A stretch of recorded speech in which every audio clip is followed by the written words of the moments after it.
Հայաստանյան քաղաքացիական հասարակության ներկայացուցիչները պատրաստվում են նամակով դիմել ԵԱՀԿ գլխավոր քարտուղար Լամբերտո Զանիերին։ Նրանց մտահոգել են այն լուրերը, որ կազմակերպության երևանյան գրասենյակը հնարավոր է փակվի։ Երեք հրապարակված նամակի տակ արդեն ստորագրել է մոտ 40 կազմակերպություն, նրանցից է նաև Հելսինկյան քաղաքացիական անսամբլեայի Վանաձորի գրասենյակը։ Ղեկավար Արթուր Սաքունցն ասում է, Հայաստանում գրասենյակի մանդատի երկարաձգմանը 57 երկրից դեմ է արտահայտվել միայն Ադրբեջանը, որը Ղարաբաղյան հիմնախնդրի համատեքստում դեմ է գնում ժողովրդավարական սկզբունքներին։ Եվ դա իհարկե պայմանավորված է հենց Ղարաբաղյան կոնֆլիկտի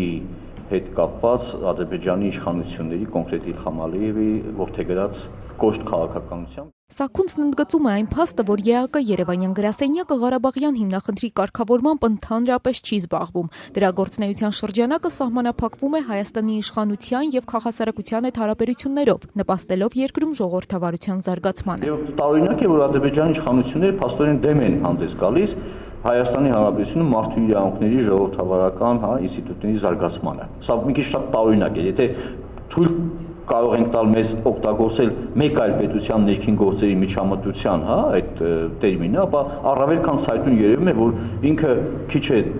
դեմ արտահայտվեց եւ ըստ էության ԵԱՀԿ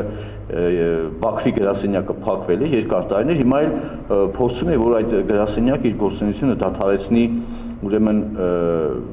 Հայաստանում։ Երևանյան գրասենյակի աշխատանքների վերսկսման ձգձգվելը դուր չի եկել ԵԱՀԿ մյուս անդամպետություններին։ Իրենց դժգոհության նոտան արդեն իսկ հղել են Գերմանիան եւ Միացյալ Նահանգները։ Քաղաքագետ Ստեփան Գրիգորյանը նշում է, Ադրբեջանի վրա ազդելու համար պետք է աշխատել հենց գերտերությունների հետ։ Նրանց ուշադրությունը եւս մեկ անգամ հրավիրելով այն փաստի վրա, որ գրասենյակի աշխատանքն ու տարածաշրջանի հիմնախնդիրներն իրար հետ խառնելն անթույլատրելի է։ Այդ ճանապարհով աշխատել գլխավոր երկրների հետ, նույն Մեծ Բրիտանիայի հետ, որ իրենք դիրքորոշում ավելի հստակ ասեն, իրանք բոլորը կողմ են, որ գրասենյակը լինի, բայց փորձեն ազդել նաև Ադրբեջանի դիրքորոշման վրա։ Գրասենյակի գործունեության երկարաձգումը անհրաժեշտ է Հայաստանին, որը խոսքով ձգտում է ժողովրդավարության, բայց գործնականում դրան դեռ չի հասել, ասում է նամակի տակ ստորագրած Հելսինկյան կոմիտեի նախագահը։ Ավետիք Իշխանյանը նշում է, որ հատկապես խորհրդարանական ընտրությունների նախաշեմին գրասենյակի գործունեության դադարեցումը կարող է թույլատնել ընտրական process-ի վերահսկողությունը։ Որովհետև գրասենյակը ընդհանրապես կոորդինացնում է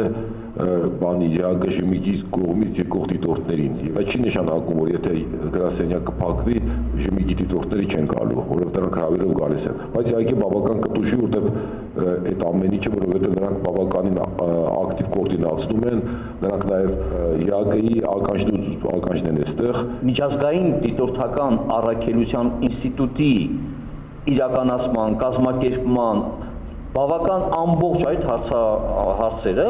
դրանք պարզապես իրապես կդրվեն հարցականի տակ եւ պետք է ընթացքում փոխել, այսպես կոչված, ով է անելու, ինչպես է կատարվելու։ Քաղաքասարակության ներկայացուցիչները նկատում են, որ ԵԱՀԿ քարտուղարին ուղարկվող նամակը կարող է մեծ դեր խաղալ գրասենյակի գործունեության շարունակման հարցում։ Ըստ Իշխանյանի, եվրոպական այս կազմակերպության ներկայությունը կարևոր նշանակություն ունի Հայաստանի համար։ Տարբեր թեմաներով առնչվող մարդու իրավունքների ժողովրդավարության եւ միշտ հարթակ է ստեղծում երկխոսության բանավեճի, այս տեսակետից մենք բավական մեծ կորուստ կունենանք։ Նշենք, որ ԵԱՀԿ երևանյան գրասենյակը բացվել է 1999 թվականի հուլիսին։ Յուրաքանչյուր տարի դրա գործունեությունը 12 ամսով երկարաձգելու վերաբերյալ որոշում է կայացվում։ Որոշումներն ընդունվում են կոնսենսուսով, ինչն այս տարի դեռ հնարավոր չի եղել ապահովել։